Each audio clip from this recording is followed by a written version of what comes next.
For the first session, what we had covered is a basic understanding of mental health rights, and mental disability. The second session, we covered what are the international and regional standards we look at on human rights approaches to mental health. And now this session, we're going to be a little bit more practical. We're going to look at how does it actually look like implementing mental health, human rights in emergencies. So the first thing is you need to understand during an emergency, there are particular groups who are already vulnerable. While we do agree persons with disability generally are vulnerable, they are even more vulnerable when put in certain situations. For instance, we are looking at persons with disabilities fleeing from war, genocide, being internally displaced. That creates a particular set of challenges for the person with disability in terms of their mental and physical well-being. We are also looking at persons with disability generally in the community and their caregivers. How do they respond when there's an emergency, such, for instance, a health emergency? How do we ensure that they get information? How do we ensure that they're protected? And then we also look at persons with disabilities in an institutional setting. Now, institutes are very interesting in the African context. We will be looking, when I talk about institutional settings, I'm talking about special schools, I'm talking about hospital settings, and I'm also talking about prisons, because the whole idea here is numbers. If you have dealt with a pandemic in the public health settings, one of the things we are really discussing about right now is social distancing. So how do you socially distance when you're stuck in an institution by law or by practice? So those are the three areas I'll be focusing on, but I'm not limiting you to this. You can still refer to the course materials for more ideas on how you can engage. So generally, if you look at an emergency, how does that affect your mental health? There will be fear and panic and pandemonium. That is the minute you start feeling your heart racing, whether you have a disability or not, you're already in a compromised mental health situation. There's the idea of prolonged times and separation, prolonged period of distress and separation from family and friends, which in particular affect people with mental health conditions in a very major way. One of the ways of dealing, especially with depression and bipolar, is by talking to people. But when you're in a lockdown, you are forced to stay away from those people, your support group. So how do you stay mentally healthy without support? And this still also applies to the general public. What I've been seeing in social media around this lockdown and curfew situation, you can see a lot of people are starting to get depression, they're starting to get anxiety, and they're starting to get angry and agitated because of this.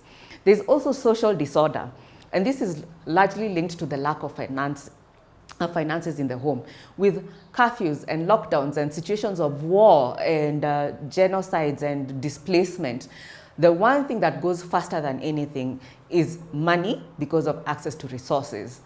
So what happens to the regular person who has a day-to-day casual job? They will be stressed, they will be anxious, and the lack of finances can even easily make them suicidal in a situation of an emergency.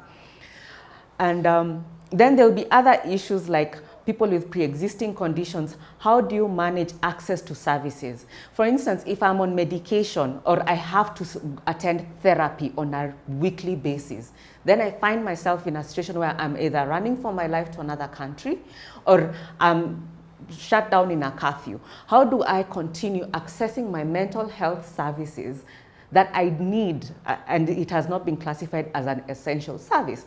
So all this, if you look at it in a whole picture, it can cause a lot of anxiety, depression, and if not properly managed, can actually lead to the death of the person.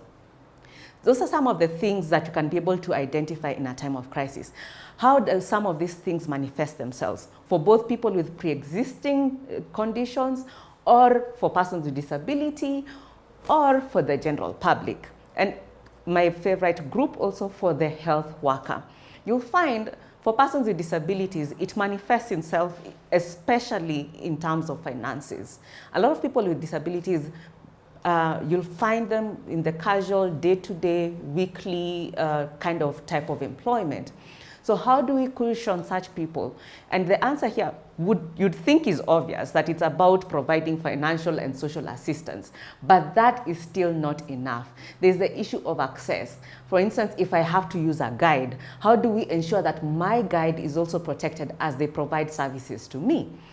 And so it will be beyond the financial and social support. It will also be providing emergency guides to keep me going in an emergency situation where it's a health pandemic, where it's a situation of war. It is about, when you're providing the humanitarian services, are you alerting me as a person with a disability that I have access to these mental health services in this refugee camp, displacement camp, or in this country?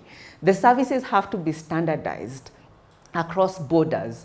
And it's one of the criticisms we've been having for a long time, because a lot of people provide emergency relief services, forgetting that mental health also plays a key role, especially to those who have been through war. Mental health services will be accessible to the other population of the country, but not to the refugees or the internally displaced persons, which of course worsens the situation. Another way, for people with pre-existing conditions, you'll realize it exaggerates the situation. For instance, if I do need access to my medication on a weekly basis, or I need access to therapy on a weekly basis, for every time I skip my medication, for every time I skip my therapy, my condition gets worse. So how do we ensure that, as much as we are in an emergency, I still have to access my mental health services? So mental health should not be classified as other services. It should be an essential service, and especially in emergencies. Well, we will have a lot of the doctors and the health workers providing the public health services. We still must leave at least a 10% to cater for the mental health of the public, and especially for those with pre-existing conditions, with the required safety measures. Just because I am not in the infectious diseases ward doesn't mean that my nurse shouldn't wear gloves or a mask or an overall gown to protect herself. It does not mean that I should be exposed to a ward with other infectious diseases as I wait for my mental health services. So all the safety measures should still apply even in the provision of mental health services, but with a pure, dedicated nurse or health worker to provide mental health services that I require for my daily survival and needs. As much as we are providing general information on how to protect yourself during a pandemic, how to protect yourself in the cases of war, and how to protect your family and your children, you do realize we are leaving out the mental health aspects. Any person, humans, we are social beings. We are created to socialize with everyone. So whether or not I have a pre-existing condition, or whether or not I've been through war, the fact that I'm being isolated will create feelings of anxiety, depression, which will manifest in the sense of forgetfulness, sleeping too much, fits of anger, and such like things. So as much as we are using this media to create awareness on how to protect yourself from a dangerous disease, you might also want to include how to protect yourself from your mental illness, or from developing a mental illness. So we have to ensure that our public awareness messages that are going out through the media also capture aspects of mental health and how to take care of yourself. Things like exercise every day, eat a healthy, balanced diet, call and talk to people. Those are the small things we take for granted, but can actually improve your mental health. Then the final group is the health workers and the emergency responders. These people see a lot every day. While I do not justify the police use of violence to help people, but that is also a sign of mental unwellness. So the fits of anger, we've already spoken about that manifesting in the general public. These health workers have to also see a lot of death, a lot of emotions are involved in that, and no one is providing for their mental well-being. Therefore, as we talk about situations of emergencies, the healthcare providers, the emergency responders must also have access to that mental well-being. Otherwise, they themselves will end up becoming abusers, or they will end up being affected by their environment situation, leading to mental illness, and we do not need that right now. The final group that we need to pay particular attention to are people in institutional settings. Whether it's a pandemic or a war that is causing the emergency situation, persons in institutional settings are always forgotten, and in particular persons with disabilities. We're looking at psychiatric facilities, we're looking at special needs schools, we're looking at hospitals with particular wards for persons with disabilities, including spinal cord injury hospitals. How are we ensuring that in a situation of an emergency, these people can protect themselves or be evacuated really fast? So one of the things how we can address this is to ensure we have emergency procedures available for such people. If it's in a prison setting, how can we ensure that the courts release people as fast as possible to reduce the numbers in a prison, to ensure that in case someone comes in with an infectious disease, the numbers will be minimal and people can self-distance? How then do we ensure people in a psychiatric facility, if you do not need the patients there, if these are not emergency cases, why are we then still holding them in that psychiatric facility? This is a part where you contact their family members to come very quickly and take their people away. And for those who cannot be released, then the question is, how do you provide emergency safety measures in that setting? How are we ensuring that if there's a nurse who's going to cater for this population, how is she protected so that she can protect that person? And remember, the problem with institutional settings is the lack of family contact. So even in that emergency, people in institutions still need their families as a mode of recovery. So by cutting off people from visiting their relatives in the various institutions, especially for children. Children deal with anxiety in different ways, and especially children with disabilities. They get angry, they get agitated, it messes up with their self-esteem. So the family contact is still important. How do we ensure that the family, even when they come to visit, are protected enough not to infect the child or the person they are visiting, but at the same time this person can protect themselves? How are we ensuring a flow of information in a language that they understand, to understand why suddenly their families are not allowed to come, or their families are dressing in a certain manner, and especially information on how to protect themselves?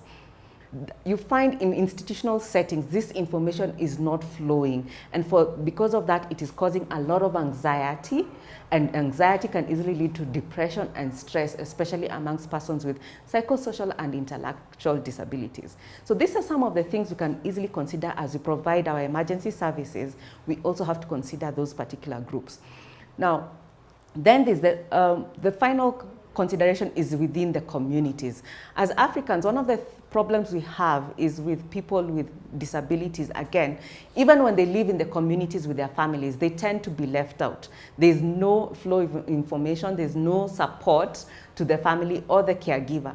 So as during emergencies, the same thing applies. For instance, a mother with a child with severe cerebral palsy, she's thinking, yes, I need to protect myself, I need to protect my child, but at the same time, there's no information and there's no support.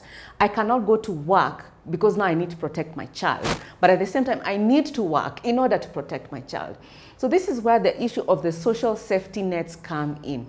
While we're discussing about bailing out businesses, reducing taxes in order to protect people and give them the support they need, then we also need to discuss how to protect vulnerable communities. The caregiver and person with disability in that community must be the first person to receive any social safety net before you can talk about providing emergency relief to other people, because they are particularly vulnerable. Look at children who need medication on a daily basis. Fragile, a lot of children with disabilities tend to have very fragile immune systems. How are we including them in our awareness creation? How are we providing support to the mother for the services that she can no longer access in a hospital setting? How are we ensuring that the hospital can then go to her and her child?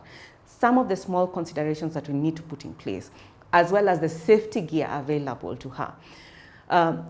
Access to information. If there's any takeaway from this session, it is access to information is crucial in a language and format that people with disabilities can understand, because the only person who can protect themselves better is the person.